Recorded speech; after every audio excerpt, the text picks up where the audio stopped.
Music Weekly was introduced by Michael Oliver and produced by Graham Sheffield.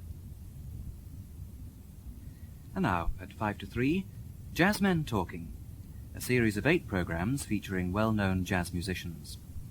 In this 4th program, Charles Fox talks to the American saxophonist Benny Carter.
Benny Carter was just playing the alto saxophone there, but he is, of course, noted for his versatility. Indeed, a magazine article about him once used the heading, "A Cat with 9 Lives," for as well as playing alto, soprano, and tenor saxophones, Carter has been heard on trumpet, trombone, clarinet, and piano, and is, too, a band leader and composer-arranger.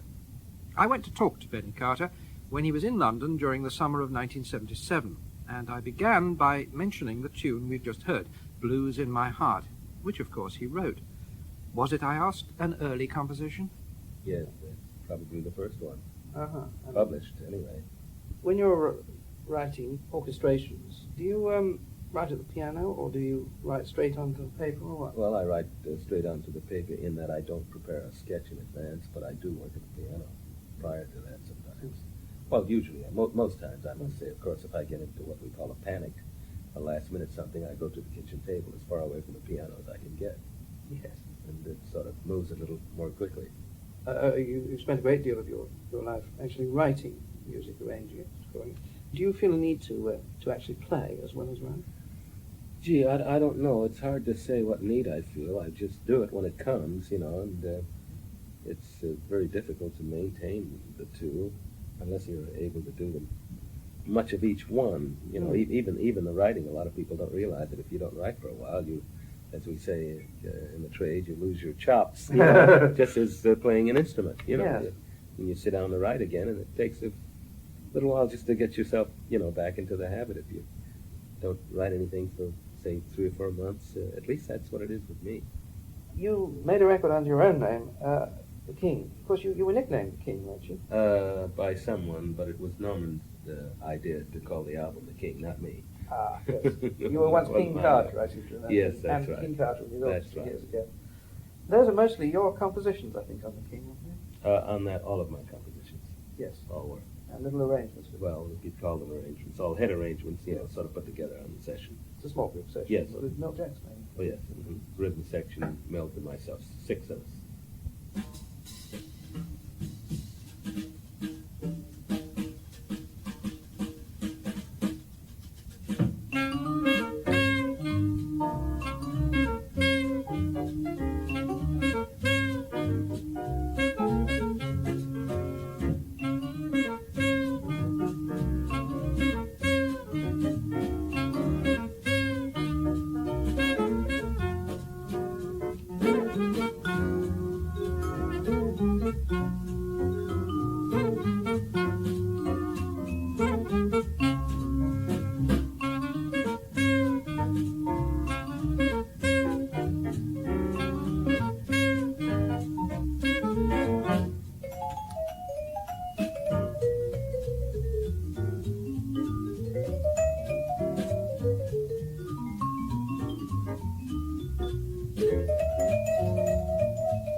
started off playing trumpet, didn't you? Was that your very first instrument? Well, I won't say I started off playing trumpet. I started off hoping to play trumpet. That was my first instrument after the piano.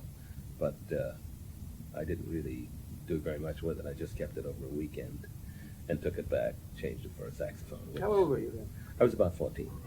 This was in New York, Yes. Mm-hmm. where you were born and... That's right. Where I was born and partly reared. Mm-hmm. Did your parents play? I mean, Not professionally, no. My mother played some piano, which she played usually at home or in church. My father fooled around with the guitar by ear only. Nothing really impressive.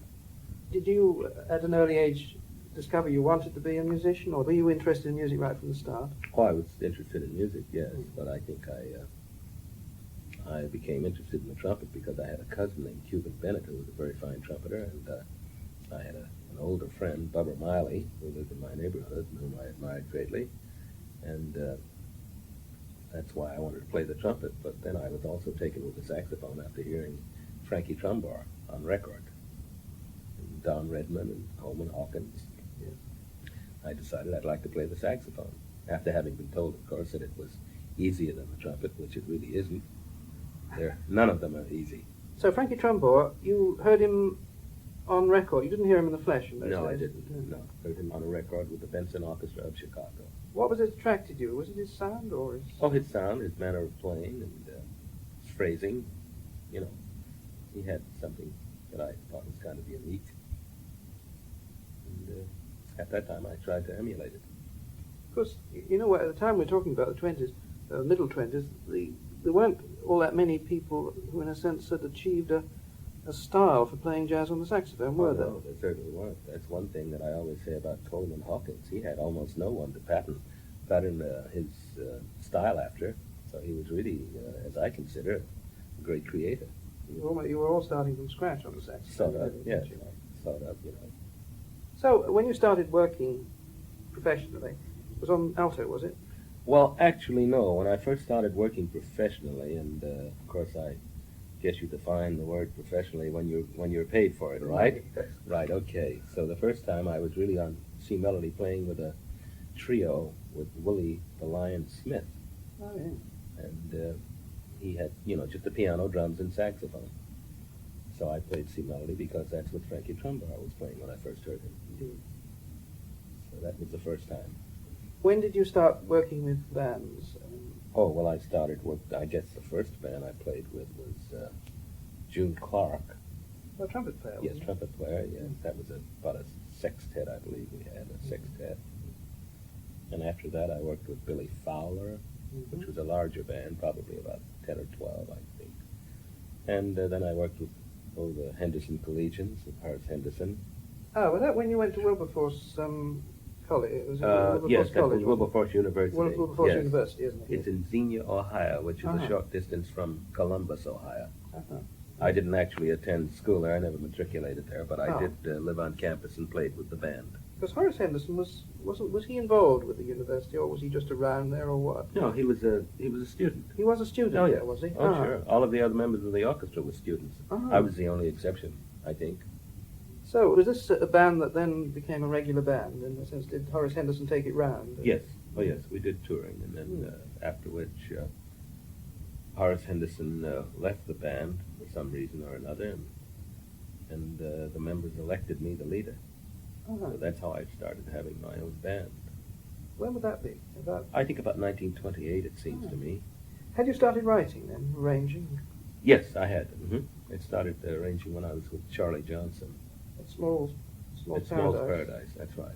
That band made records, of course. Yes, didn't they did, So surely. I think actually there's something called Charleston Dance, isn't there? Or Is the something? best dance after all? That's the one. I think isn't that one of your first arrangements on record? I think so.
Were you with Charlie Johnson the longest time?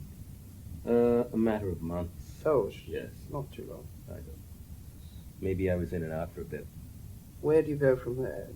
Oh, I suppose I had the band for a few months, you know. And then Your own band? Yes, which was really the Wilberforce Collegians without Yes, Horace Henderson. without Horace. And then I think after that I gave the band up, or it fell apart, you know, for lack of engagements. Yes. Nothing like lack of engagements to break up an aggregation. But anyway, what I did, I believe, I probably, I went to work with Fletcher Henderson, but I don't remember what year that was. I think it was closer to 1929, or maybe a little later, I don't know. I did some recording with McKinney's Cotton Pickers. Ah, yes. Well, when you worked with Fletcher, because you presumably you were writing arrangements for Fletcher's band, I was writing some, yes. as well as playing mostly alto, I suppose. Yes, oh yes. Because there you were working alongside a musician who you worked with a great deal, really, over the next few decades. It was Coleman Hawkins. Coleman Hawkins and Buster Bailey. This was the first time you worked with Hawkins, was it? Oh, yes. Yes. Mhm. I had this sort of documentary thing that he did for Riverside, in which he was talking about his career, and he was saying how, whereas Duke's band always recorded well, and in the sense, on record, you've got a very good idea of what it sounded like. Fletcher's band, he maintained, was a band that never made any records that gave any real idea of what it really sounded like in the flesh. Do you feel like that about it, or do you... Well, I don't know. I think I know what he's talking about because the band was engaged in a number of what they used to call band battles, you know. Yes. And the band always played better when they were sort of challenged, you might say. Maybe he felt that it performed better live. That's what he seemed to think. Anyway. Yes, I quite agree. Yeah, I quite agree.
Did you take over from Don Redman, or was it? I replaced him in the Yes. Fletcher's band, and then subsequently I replaced him in McKinney's Cotton Pickers. Was McKinney's based in Detroit Oh, when yes, you went there? yes. Mm-hmm. Were you MDing the band, or? Well, you might say that. You know, I was Bill McKinney himself was a drummer, and he didn't play with the band, so he had to have someone as musical director. I guess I was considered that. How long were you with McKinney's? Oh, About a year? just about, I suppose. Yeah, about a year, hardly longer. Because they had a lot of scores by Redman and. Oh yes, One of the trumpeters, John Nesbitt. John Nesbitt. Yes, Did you write many scores for McKinney? Or not a great many now. Mainly playing, was it? Yes, that's right. When you left, where did you head then? Oh, I headed back to New York. Actually, I was still living in New York. My family was in New York, and I was maintaining an apartment there. Of course, I was maintaining an apartment in Detroit also because the band was headquartered there. Yes. But I came back to New York, and I think I started rehearsing the band, and following which I went into the Savoy Ballroom for a short while, and then came out of the Savoy Ballroom and started rehearsing the band again. Is this the band that I think of as the Club Harlem band? Well, the Club Harlem band was just a little, let's see, the Club yes, I guess you're quite right. Yes, I you're remember right. the band that had Cozy Teddy Cole, Wilson on Teddy Wilson, yes, and, Bass Hill, and Chu was in one of the Chu bands, Berry, and then yes. later on I think it was Johnny Russell or someone, wasn't it? At one point, I think we had Sidney Catlett and Yes. Dickie Wells, was it? Yes. Yes. Great band. Yes, that's right. Mm-hmm. This is about 32, 33, isn't it? Yeah, it's going along there. And he made some records that I've always admired immensely. Your writing for saxophones on those is absolutely marvellous. I single out saxophones on those in particular because the sequences of saxophone writing strikes me as unsurpassed by anybody else, certainly at that time. Had you got a particular sympathy with saxophones, or am I reading too much into it? Well, I don't know. I don't know. I think you think quite like know how to symphony and answer riffs, that. and, Yes. and that where there are some beautifully scored saxophone choruses. Well, I don't know. I write what I hear, and I let the listener define it, Yes. or analyze it, as you might say.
That brings us up to about 33, 34, doesn't Yes. it? Mm-hmm.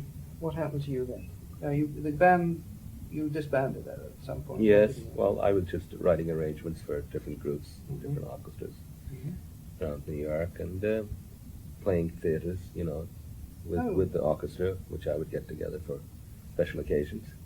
It was in 35 you came to Europe for the first time, was it? Yes. To play with Willie Lewis. Yes, in Paris.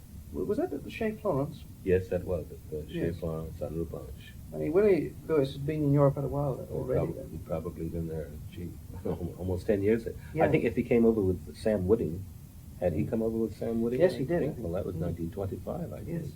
So he'd been there a Gee. good 10 years. Yes, he had indeed. I used to listen to that band, well, a little later anyway, they were opposed to Parisian.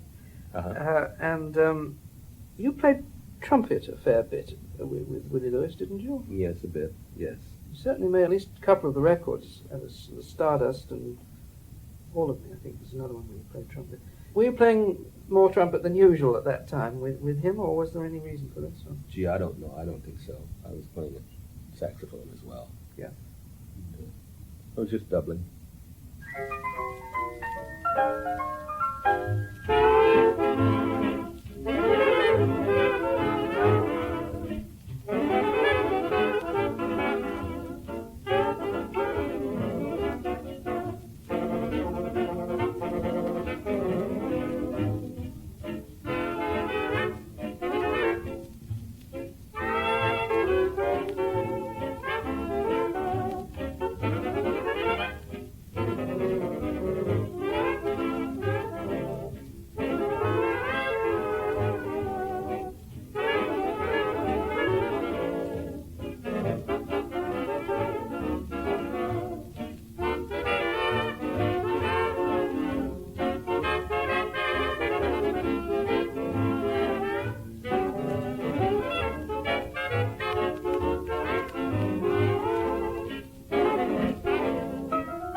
That had Herman Chitterson on piano, didn't Herman it? Chitterson on piano, Yes. right.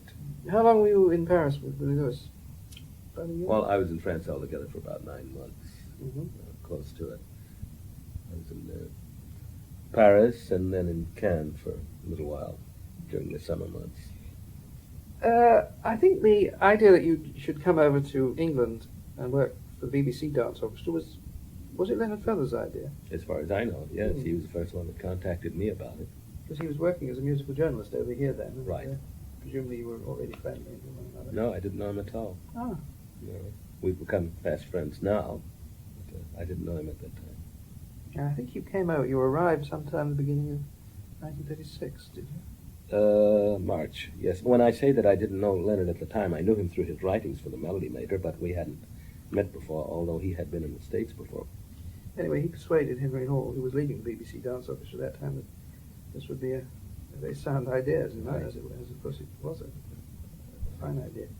How long were you over in London? And we were based in London, obviously, during this period. Well, if I remember correctly, it seems to have been about 22 months off and on, but maybe it couldn't have been quite that long. I don't know. It might have been something like that. Did you write many scores for the Henry Hall, for the BBC Dance Orchestra? I wrote quite a number, but I don't remember just how many. I remember that you made the saxophone section sound like one of your saxophone sections. Oh? don't remember too well. I just wondered whether you took them through the scores yourself. Oh, yes. And yeah. so that you get them to play the way you wanted them Try to to. interpret the phrasing Yes. I had in mind. Because that Yes. seems very much part of the way you work, Yes. the way your scores come out. Well.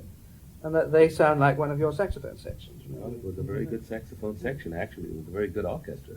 Musicians in there were excellent, very high standards.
Button your shoe, open the door, hurry for heaven's sake. I count each step you take while I'm waiting for you. 5, 6, my heart just breaks as I picture all your charms. 7, 8, you're at the gate and you walk into my arms. 9, 10, kiss me again, tell me you get a thrill. Just as I hope you will while I'm waiting for you.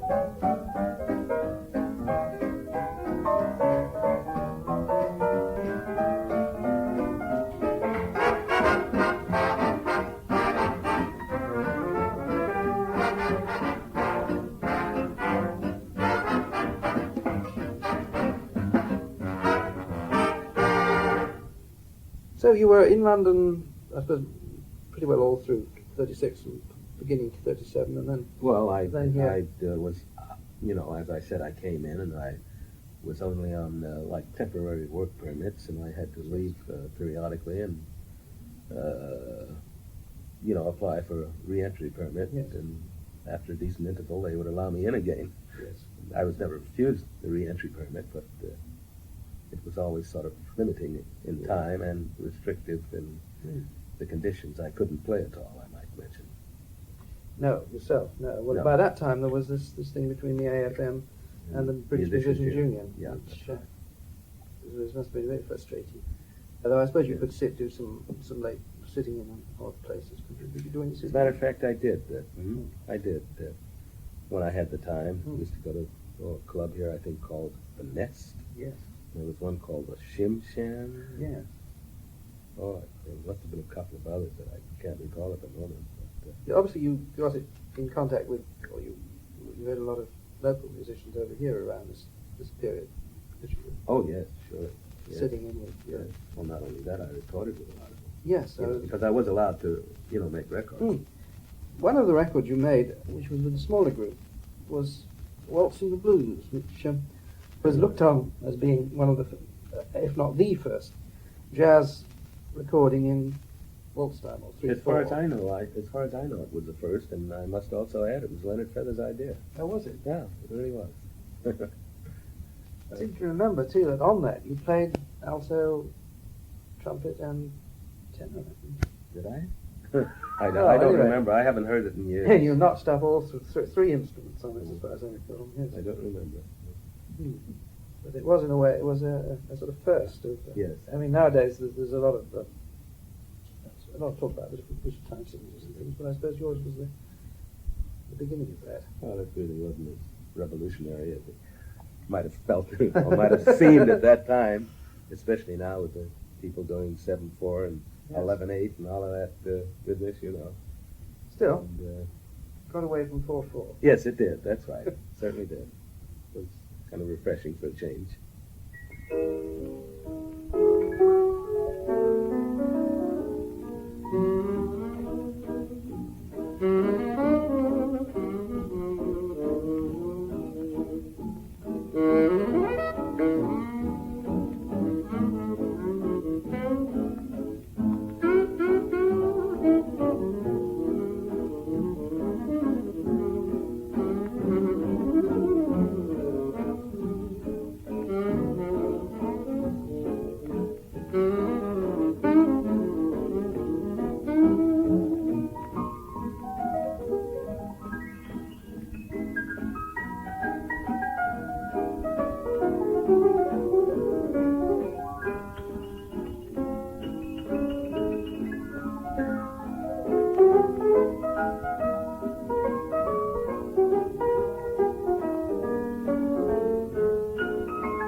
You're talking about jamming at the, sitting in at the Nest. Was that where you first heard George Chisholm? I don't remember. It might have been. And when you went to Holland in '37, I think, was it? Right. And you had a band on the coast there, Yes. Skating. Spedman, which was a sort of international band. Was it? It had all sorts of nationalities in it. Yes, it did. Yeah. It did.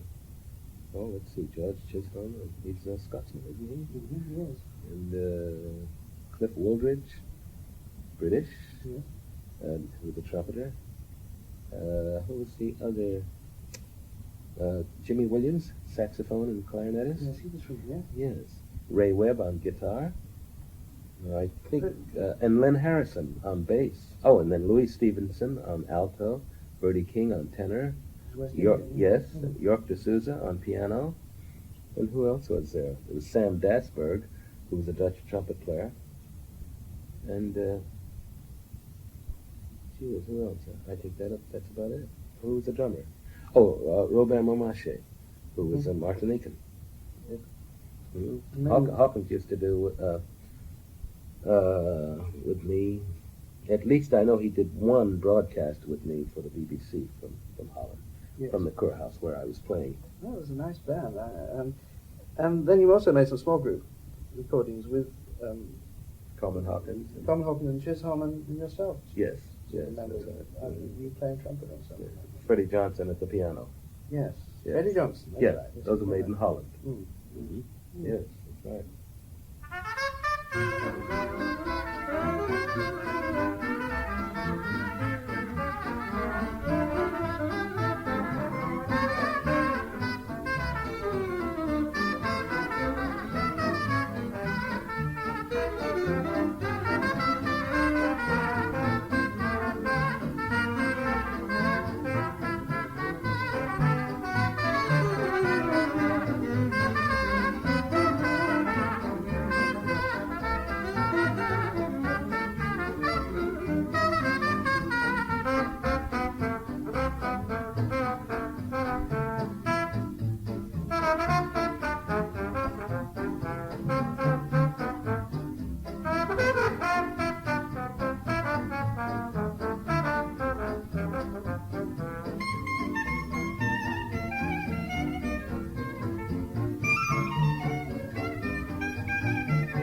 So when did you go back to the States?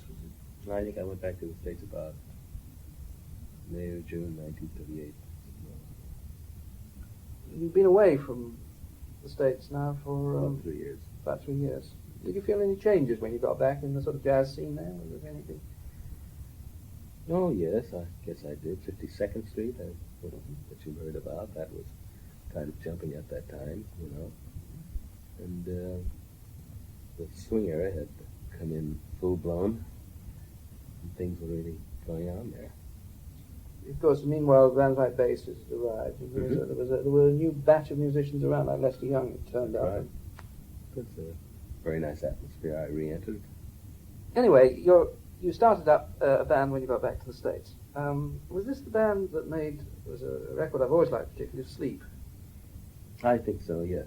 And that's the Yes. session which got Common Hawkins on. Yes, that's right. You turned up as a guest artist on quite a few of your records, one way Yes. and another. Yes.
It was about 1945 you moved away from New York, wasn't it? When you moved Yes. out to the West About- Coast. Yes, actually I first went out there about 43. Mhm. Made the move about 45. Did you move out there intending to sort of play in studios or to settle down very much to writing? Well, actually I didn't have any long-term plan. I just liked it in California when I went out there. Good reason. After being back and forth for a while, I decided I'd like to live there. Mm. And it seemed there was a great deal of opportunity for both there, you know. So, playing and writing. So I thought I might as well take advantage of it. This coincided, of course, with the arrival of a lot of new musicians in jazz and the arrival of bebop. How did you feel about that when it happened? Did you welcome it, or did you look at it slightly askance? Or? Oh, no, I welcomed it. Mm-hmm. Yes, I mean, especially, you know, the Charlie Parker and Dizzy Gillespie collaborations, you know. Dizzy had played with me with a small group with a sextet earlier. So he had. I'd Yes. forgotten that. Yes, at the famous store on 52nd Street. I think that was about early 42. So, I already had a bit of this, Just as Coleman Hawkins had too. Both of you again, Yeah. in a sense, Yeah. because Hawkins had some of the beboppers in his band. Oh, sure. Yeah. I suppose you welcome the harmonic expansion indeed. too. Yes, of indeed. what's going on in the Surely. music. Definitely. Well, there's a very good and I think fascinating record in which the three great alto players appear, which was made in 52. I think Norman Grant's 52 or thereabouts. Speaking of the funky blues. Funky blues. Yeah. First solo by Johnny Hodges, second alto solo by Charlie Parker, and you coming in with the third solo. Oh, I don't remember the order. I remember doing it. I don't remember too much about it.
So out on the West Coast, did you do so much playing as you've been doing? I mean, playing is distinct from writing is what I'm coming back to. Because you start your writing a great many scores for films and TV, didn't you? Films, Yes. this time. Yes, I did. Did quite a bit. You appeared in a few, I think. Yes, I did. Probably with them, is that? Yes, that's right. No, I don't think I... Kilimanjaro. Kilimanjaro, yes. Kilimanjaro. Others, a few. That's something you've continued to do ever since. I mean, taking in television as well. Yeah, a couple. Do you write to a deadline, or do you in other words, does the deadline settle your mind? Sometimes it does, yes. I think sometimes your best things are written because of a deadline. You know, you've just got to decide here and now that this is it. Barry Ellington worked that way a great deal. The thing was due, and he wrote up to the then. It was rather like Dr. Johnson, who once said the prospect of being hanged concentrates the mind remarkably. Very well put. I just wondered if the pressures of work you find helpful. I think so. I really do. Yes, I think sometimes, as Quincy Jones once said to me, he said, whether I have 2 weeks to do it or whether I have 2 days to do it, I'm going to do it in the last 2 days. I'm not really quoting him, properly, but it was to that effect. You know. Are you playing? Have you done any trumpet on? Actually, I'm trying to play a bit now to get the embouchure up, coordination of fingers and lips. It's always remarkable, I think, that you kept the two abreast, as it were, and even sort of played them within the same number and the same chorus even. Yes, but the thing is, if you don't play it practically every day, it really, it's like the old saying, use it or lose it. Yeah. And it's not too easy if you don't do it. If you do it, it's really not as great a feat as someone might consider. There are many saxophonists, or as you call them, saxophonists, who also play trumpet, and I know of, Jimmy Dorsey used to play a very good trumpet, which a lot of people didn't realize. Yes. And, Doc Cheatham Yes. played very good saxophone at one time. There are people who played both instruments. Murray McEachran was a very fine trombone player and a very fine alto sax player. Castlevania man. Yes, Canadian originally. Yeah. Do you practice? Well, when I know that I'm going to be doing something, I will practice. Maybe not as much as I should, because it's kind of boring practicing. I can think of no more boring activity at this point, But and then at home it's kind of difficult, I do my practicing on the gig. Yes. Which isn't completely fair to the people who are paying to hear you, at least for the first couple of nights out, But I do try to get some practice in. And you've started playing trumpet again. That calls for a good bit of practice too, and it's very difficult in a hotel room. You have to stand in a closet. Do something,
Body and Soul, recorded at the 1977 Montreux Festival, with Benny Carter on both trumpet and alto, Ray Bryant piano, Niels Pedersen bass, and Jimmy Smith drums.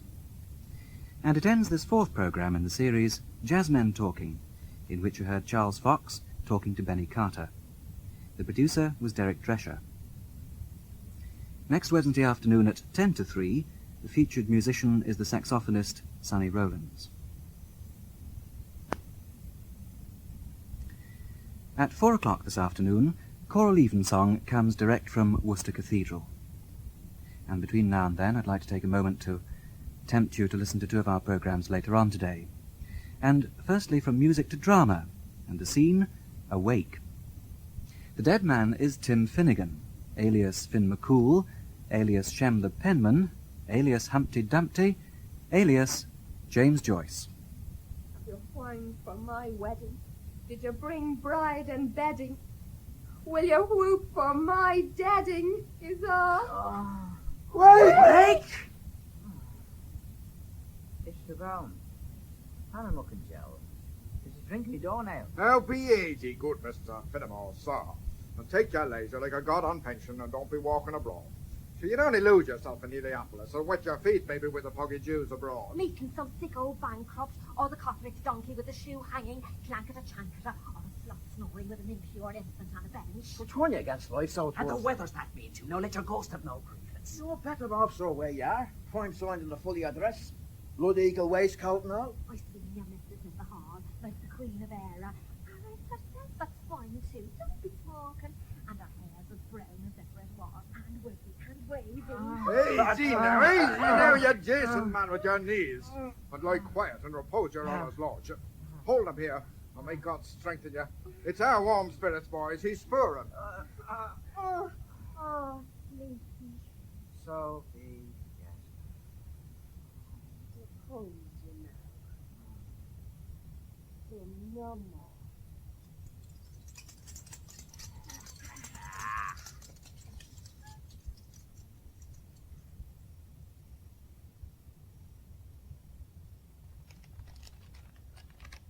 I have received one installment of your as yet unnamed novel.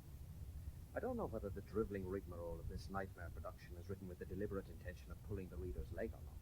Or perhaps, a sadder supposition, it is the beginning of softening of the brain. It has certain characteristics of a beginning of something, is nebulous, chaotic, but contains certain elements. That is absolutely all I can make of it. But it is unspeakably wearisome. What is the meaning of that rout of drunken words? Do you want to show that you're a super clever Superman with a super style? An outraged Stanislaus Joyce turning on his brilliant but perverse brother in reaction to the first pages of Finnegan's Wake. As part of Radio 3's Joyce and Teenery, we're broadcasting a dramatic feature about James Joyce and the writing of Finnegan's Wake. It's called Shem's Progress, and it's written by John Quinn. Jim Norton is...